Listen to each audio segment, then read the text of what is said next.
Bueno, la expectativa habitual, cuando se habla de psicología o de, no sé, de ir a una terapia, suele ser buscar una especie de alivio. Claro, ir a que te arreglen un poco, ¿no? Exacto. Uno va a la consulta, se sienta en un sofá cómodo, habla de, pues, de los traumas de la infancia o del estrés, el profesional te da una etiqueta clínica para ese malestar y de repente todo parece tener sentido. Sí, sí, es un proceso que está diseñado para reconfortar, básicamente, para reparar lo que percibimos como roto y poder volver a, bueno, a funcionar dentro de la sociedad sin demasiada fricción. Eso es, una psicología de adaptación. Pero al sumergirnos en la pila de documentos y apuntes que conforman nuestra inmersión a fondo de hoy, ese sofá cómodo desaparece por completo, o sea, se esfuma. Totalmente. Lo que tenemos hoy sobre la mesa es un paisaje conceptual que no tiene absolutamente ningún interés en que nadie se sienta mejor. De hecho, su premisa es casi ofensiva para el ego moderno. Muy ofensiva. Plantea que el ser humano normal y corriente está, a todos los efectos prácticos, profundamente dormido. Y que la psicología real no sirve para curar neurosis cotidianas, sino que es una herramienta para intentar despertar. Es una sacudida monumental a cualquier certeza que tengamos. Y todo este material gira en torno a las ideas de Piotr Demianovich Uspensky, que, a ver, redefine la propia palabra psicología desde sus cimientos más básicos. Sí, y para dar un poco de contexto sobre este pensador a quien nos escucha, Uspensky nació en Moscú en 1878 y murió en Inglaterra en 1947. Y ojo, no estamos hablando de un místico de salón o un gurú de la nueva era. ¿Qué va, qué va? Era alguien con una formación académica muy rigurosa en matemáticas, en ciencias naturales, en psicología. Eso es. Viajó por todo el mundo buscando conocimientos que la ciencia tradicional simplemente ignoraba. Y en 1915 se cruzó con Gurdjieff y se convirtió en el principal sistematizador de todas sus ideas. Y ese perfil tan analítico es crucial para entender el tono de este material. Uspensky tenía una mente casi de ingeniero, o sea, aplicó una precisión quirúrgica para estructurar un conocimiento sobre la mente humana que históricamente siempre se había considerado oculto o puramente esotérico. Y leyendo sus planteamientos hay una idea central que parece ser como el núcleo gravitacional de todo su trabajo. La afirmación de que el ser humano actual es una máquina. Una máquina, sí. Una máquina biológica muy compleja, pero máquina al fin y al cabo, que solo reacciona a estímulos externos sin tener una verdadera voluntad. Y afirma que despertar de ese estado mecánico es algo que es casi imposible lograr en solitario, sin la ayuda de una escuela estructurada. Vale, vamos a desgranar esto, porque es un concepto que va directamente en contra de toda esta cultura moderna del individualismo. Pues sí, para entender la magnitud de esa afirmación, el primer paso es comprender qué definía Uspensky exactamente como psicología real. Porque los textos señalan que la disciplina que hoy se estudia en las universidades es, bueno, una versión súper descafeinada y reciente. Ajá. Históricamente, el estudio profundo del ser humano y su mente estaba camuflado. Ostras, ¿camuflado en qué sentido? En plan, por miedo a la Inquisición o persecuciones. En parte sí, por supervivencia, pero también para preservar intacto el conocimiento. Se ocultaba a simple vista usando sistemas simbólicos. Las fuentes mencionan que la verdadera psicología era el núcleo secreto de disciplinas como la astrología, la alquimia, la magia, y más adelante se filtró en la masonería o la teosofía. ¡Qué barbaridad! Lo que Uspensky argumenta es que la verdadera psicología no estudia al ser humano tal como es ahora, sino que estudia la posible evolución del ser humano. Claro, pero una evolución que no tiene nada que ver con la biología o con Darwin, entiendo. En absoluto. Hablamos de una evolución interior, puramente psicológica y de conciencia. El objetivo de este estudio es adquirir estados que, de forma completamente ilusoria, la mayoría de la gente cree que ya posee. O sea, cosas como la conciencia plena, el libre albedrío. Exacto. Una unidad interior sin contradicciones. Tener un yo permanente que no cambie de opinión cada 5 minutos. Y al final de todo, una voluntad real capaz de hacer cosas, en lugar de simplemente reaccionar a lo que pasa. Fíjate que para visualizar esto desde un ángulo más contemporáneo, para la gente más joven, la analogía perfecta es la de los videojuegos. Es como si este sistema nos estuviera diagnosticando a todos como NPCs. Como los personajes no jugables, claro. Eso es. Imaginemos a un NPC en un mundo virtual. Tiene su rutina diaria, camina por el mismo sendero del mercadillo, si te acercas te dice la misma frase preprogramada y luego vuelve a su casa virtual. Sí, sí, sí. Ese personaje, si tuviera la capacidad de pensar, creería que está tomando decisiones. Diría, hoy voy a ir al mercado. Pero la realidad es que simplemente está reaccionando a estímulos externos mediante un código que ya está escrito por un programador. No tiene verdadera voluntad, solo líneas de código ejecutándose. Ostras, es que esa analogía captura con una precisión milimétrica el concepto de mecanicidad del que hablan los textos.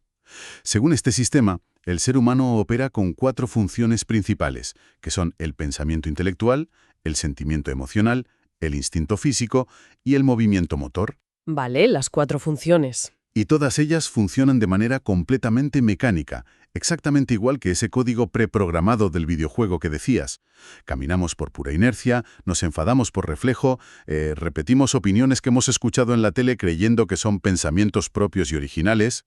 O sea, el cuerpo ejecuta acciones, el cerebro proyecta los pensamientos, las emociones estallan frente a un estímulo, pero en realidad no hay nadie sólido al volante, solo una serie de procesos automáticos encadenados uno tras otro. Eso es. Lo fascinante aquí es la profunda disociación que se establece entre las funciones de la máquina humana y la verdadera conciencia.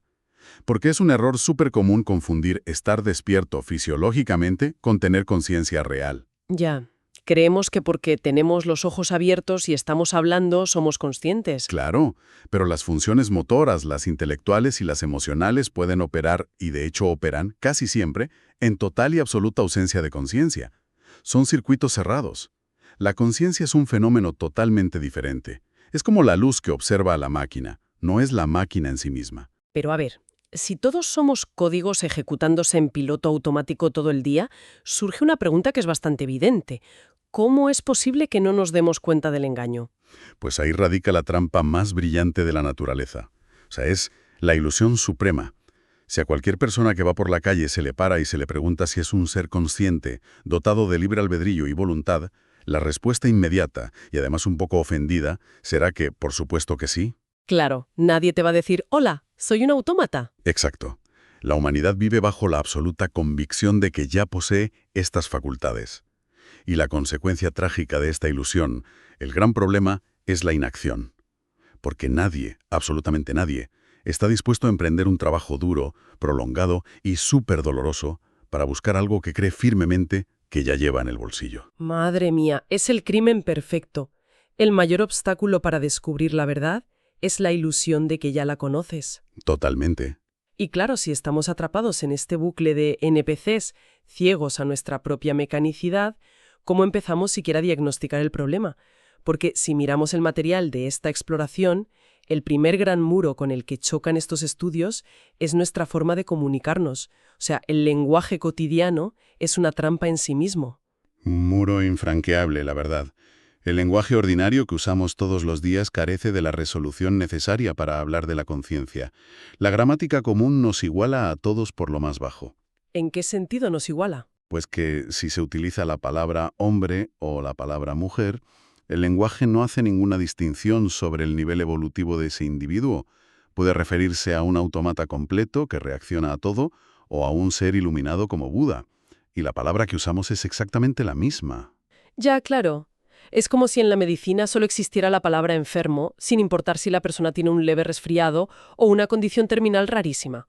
Es imposible trabajar con ese nivel de imprecisión. Por eso mismo el sistema se ve obligado a crear una nomenclatura completamente nueva. Divide al ser humano en 7 categorías fundamentales para poder establecer un punto de partida real. Las famosas 7 categorías. Sí, los hombres número 1, 2 y 3 representan a la humanidad mecánica. El 1 está dominado por el centro motor e instintivo, es alguien puramente físico. ¿Vale? El 2 está dominado por el centro emocional, así que sus gustos y aversiones son los que dirigen su vida sin control. Y el 3 está dominado por el centro intelectual, es el típico teórico, el que todo lo racionaliza. Pero el punto clave es que todos ellos están igual de dormidos. Ya. Y luego el material da un salto cualitativo hacia el hombre número 4. Y hay un detalle en los textos que me parece vital. Las notas recalcan de forma súper insistente que nadie nace siendo un número 4. Dicen que es una imposibilidad biológica. Así es. El número 4 es el primer paso real fuera de la mecanicidad pura, y es siempre el producto de un esfuerzo consciente. Específicamente es el producto del trabajo en una escuela.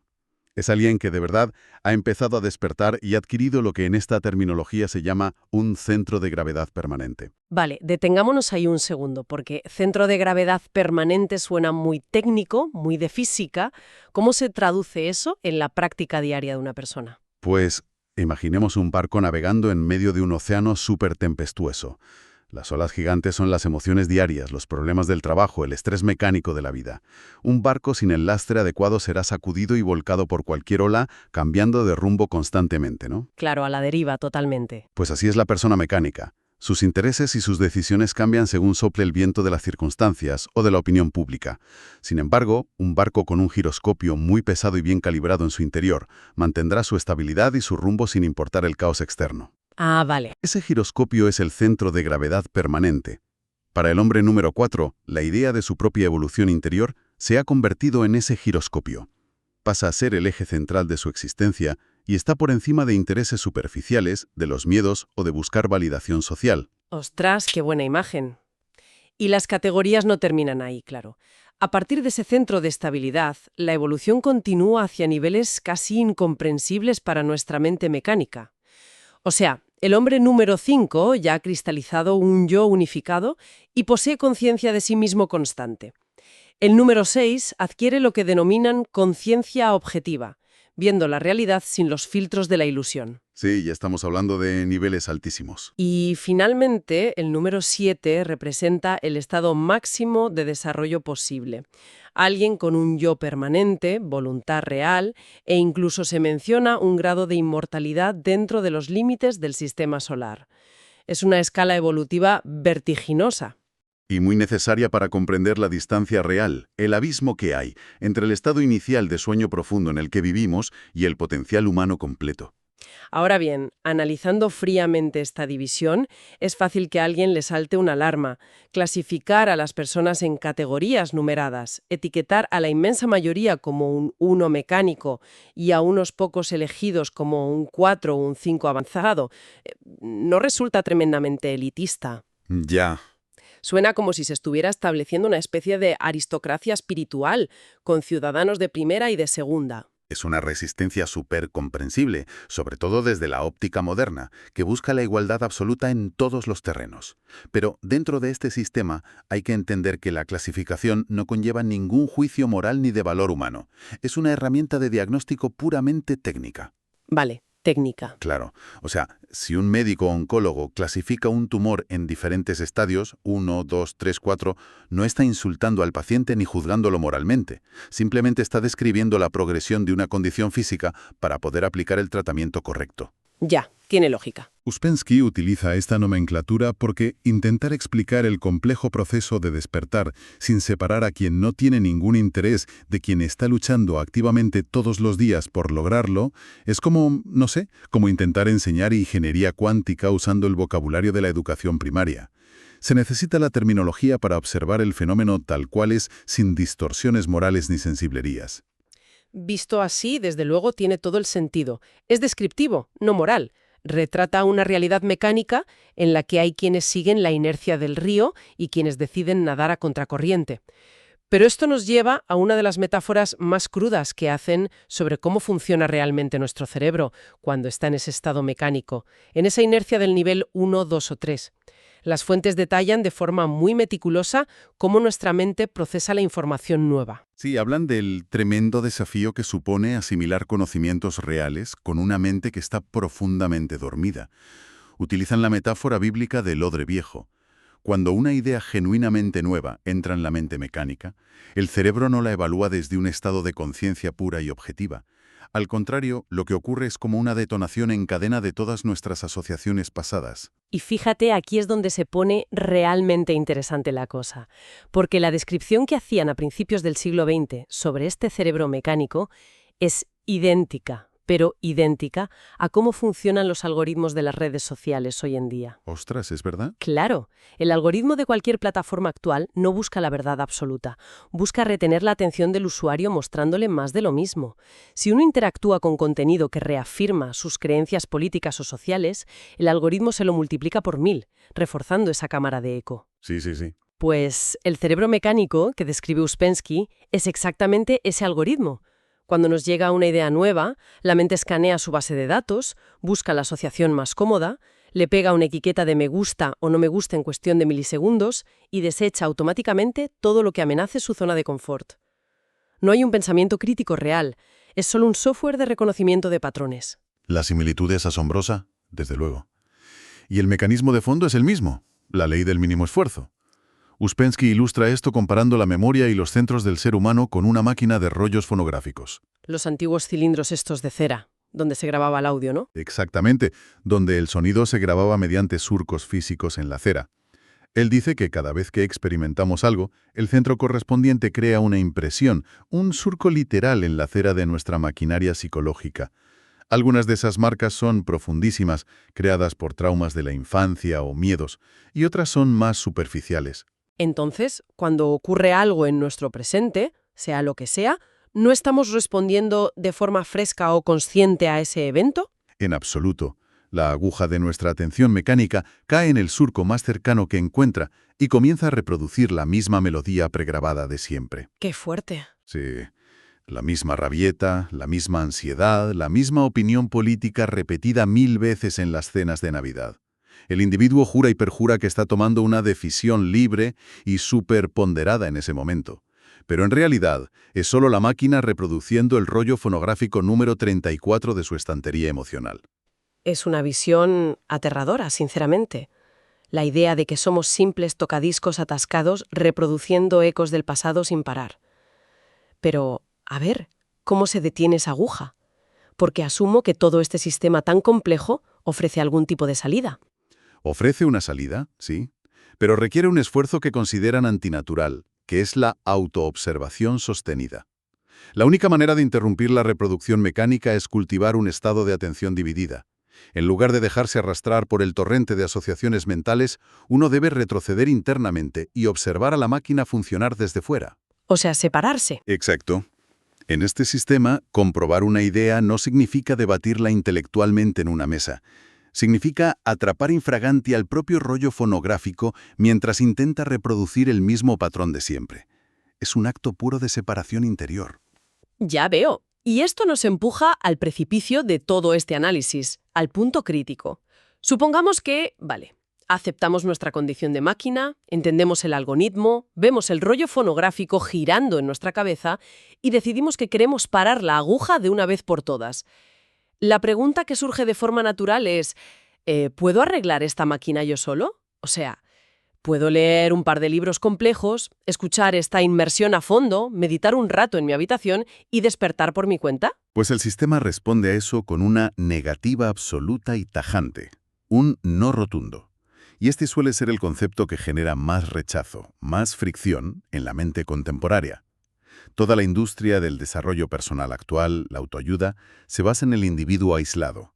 Se nos bombardea diciendo que el poder está dentro de uno mismo, que somos completamente autosuficientes. Exacto. El mantra moderno es que si te esfuerzas lo suficiente, si visualizas, tú solo puedes manifestar o construir la mejor versión de ti mismo desde el sofá de tu casa. Pero claro, el enfoque de estos textos destroza esa fantasía por completo. Afirma que el nivel de mecanicidad en el que vivimos es tan profundo, tan sutil y sobre todo tan hábil para engañarse a sí mismo, que un individuo aislado jamás encontrará la salida. Nunca. Quien crea que puede despertar leyendo manuales en su casa está simplemente sustituyendo un sueño mecánico normal por un sueño intelectual sobre el despertar. La única forma de escapar de verdad de la prisión de la mecanicidad es mediante la fricción estructurada que solo puede proporcionar una escuela legítima. Con mayúscula. Es una lógica aplastante si usamos otra analogía contemporánea que a mí me gusta mucho, que son las artes marciales mixtas, las MMA. Imagina a alguien que quiere aprender a luchar a nivel profesional. Se compra los mejores libros sobre anatomía, se ve cientos de horas de combates en vídeo, incluso se pone a golpear un saco en el garaje de su casa todos los días. En su mente se siente como un luchador súper experto porque entiende la teoría a la perfección. Claro, se sabe todos los movimientos. Pero hasta que no entra en un dojo real, con un instructor que vea desde fuera cómo deja caer la guardia al golpear, y sobre todo hasta que no hace combate con compañeros reales que exponen brutalmente todos y cada uno de sus puntos ciegos, no está aprendiendo a pelear. Estudiar solo en casa en realidad solo le ha servido para perfeccionar y solidificar sus propios errores. Ostras, es un ejemplo inmejorable, de verdad. El saco de boxeo del garaje no te devuelve el golpe, igual que un libro no te corrige cuando te estás autoengañando al leerlo.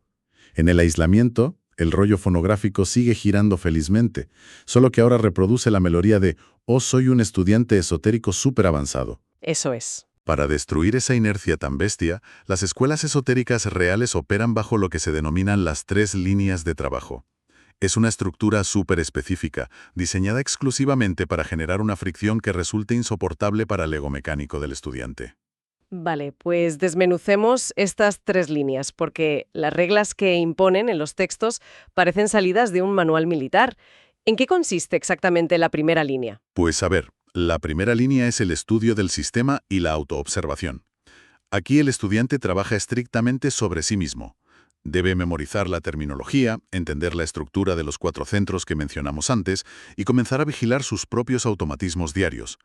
Es un trabajo que requiere muchísima iniciativa y honestidad personal, pero, al fin y al cabo, sigue siendo un trabajo interior individual. Vale, esa fase suena asumible. Uno observa, uno aprende los conceptos, pero cuando las fuentes describen la segunda línea, hay que admitir que genera bastante inquietud.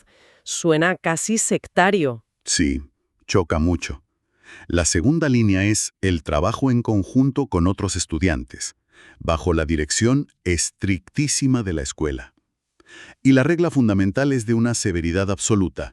Solo se hace exactamente lo que se ordena. Madre mía. No se admite bajo ninguna circunstancia la iniciativa personal del alumno.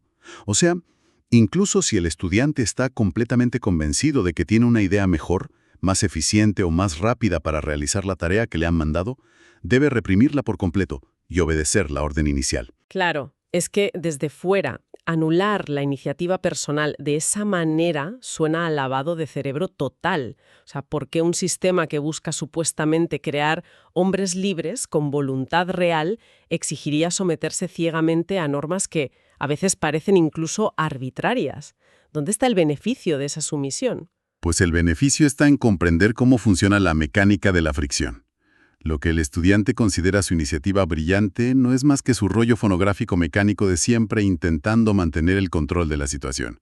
El ego es muy listo y se disfraza de buenas ideas o de eficiencia. Si la máquina humana está acostumbrada a hacer siempre las cosas a su manera, la única forma de hacer consciente ese mecanismo invisible es obstruyéndolo a la fuerza. Ah, entiendo. Imaginemos a alguien cuyo centro instintivo tiene el hábito mecánico de tomarse un café cada mañana a las 8 en punto. Lo hace en piloto automático, es que ni siquiera saborea el café ya. No es consciente del acto en absoluto. Si la escuela prohíbe el café repentinamente de un día para otro, esa mañana, a las 8, el centro instintivo y el emocional del estudiante van a entrar en pánico. Habrá irritación, inventará excusas intelectuales súper racionales para romper la regla, tendrá muy mal humor. Toda esa reacción exagerada es la máquina protestando por la falta de su hábito. Al obstruir la rutina, la escuela ha creado fricción. Claro. Y en medio de esa fricción tan molesta, el estudiante finalmente puede ver su propia mecanicidad en acción. Si se le permitiera tener iniciativa y tomarse el café porque hoy es un día especial, seguiría profundamente dormido. Ostras, es brillante. O sea, el objetivo no es la tarea en sí misma, lavar los platos o no tomar café. El objetivo es el choque. El rechazo interno a la orden arbitraria expone los cables ocultos que mueven a la máquina. Al obligar al ego mecánico a callarse y aguantar, se crea un espacio vacío donde puede empezar a formarse algo auténtico. ¿Y qué ocurre entonces en la tercera línea? Pues la tercera línea de trabajo se orienta al beneficio de la escuela en sí misma. Aquí ya se permite a los estudiantes más avanzados tener más iniciativa para organizar tareas o incluso enseñar a los nuevos, pero con una condición inquebrantable. El individuo debe verificarse y supervisarse constantemente a sí mismo contra los principios originales de la escuela. No puede, bajo ningún concepto, desviar la enseñanza para acomodarla a sus propios gustos o debilidades. Si conectamos esto con el panorama general, comprendemos que la combinación de estas tres líneas, el estudio personal, la fricción despiadada con el grupo que rompe los hábitos automáticos y la responsabilidad hacia la enseñanza, todo eso forma la única prensa hidráulica capaz de destruir el giroscopio ilusorio y forjar de verdad ese centro de gravedad permanente del que hablábamos. Entonces, ¿qué significa todo esto? Si juntamos todas las piezas de esta compleja relojería que hemos estado viendo, nos encontramos ante un panorama transformador. Este análisis a fondo nos ha revelado que la psicología, en su origen más puro, nunca fue un vendaje para hacer la vida cotidiana más tolerable. Era un manual de ingeniería inversa diseñado exclusivamente para forzar la evolución de la conciencia. Eso es. Hemos constatado la dura realidad de que funcionamos como NPCs biológicos, atrapados en la ilusión de que somos superlibres cuando solo somos algoritmos reproduciendo patrones y traumas del pasado. Y sobre todo, que el camino hacia el despertar exige la demolición total de la autosuficiencia. Requiere el choque sistemático y la fricción que solo una verdadera escuela puede proporcionar. Totalmente. Es que el conocimiento de la propia mecanicidad no es el final del camino para nada, sino que es el verdadero y humilde comienzo. Es la aceptación de nuestra ceguera lo que permite por primera vez en la vida buscar seriamente un guía y un mapa real. Y paradójicamente, sumergirse en este nivel de conocimiento tan exigente resulta ser un inmenso alivio. En la era actual, el cansancio mental que tenemos es crónico. Debido a la sobreinformación constante del desarrollo personal, hay una presión asfixiante por intentar optimizar la propia vida en solitario, consumiendo tácticas y rutinas interminables. Entender, a través de estos textos, que intentar arreglar la propia máquina usando las herramientas rotas de la misma máquina es un esfuerzo completamente inútil, quita una tonelada de peso de los hombros. Ya lo creo. Permite redirigir toda esa energía que estamos malgastando hacia algo productivo, hacia la autoobservación silenciosa y la búsqueda de una estructura y una fricción reales, fuera de nuestro propio aislamiento. Es cambiar el agotamiento inútil de girar en el vacío por el sufrimiento consciente que genera un progreso real. Y con esa idea, como eje central, el cierre lógico de esta exploración apunta directamente al tejido de nuestra rutina diaria. Si se acepta que la mente humana opera como ese antiguo cilindro de cera fonográfico, grabando ciegamente impresiones superficiales y reproduciendo las mismas reacciones automáticas una y otra vez ante cada estímulo del entorno, cabe preguntarse lo siguiente: ¿cuántos de esos surcos se han grabado mecánicamente en la mente durante el transcurso de este mismo día, sin que hubiera nadie realmente observando el proceso?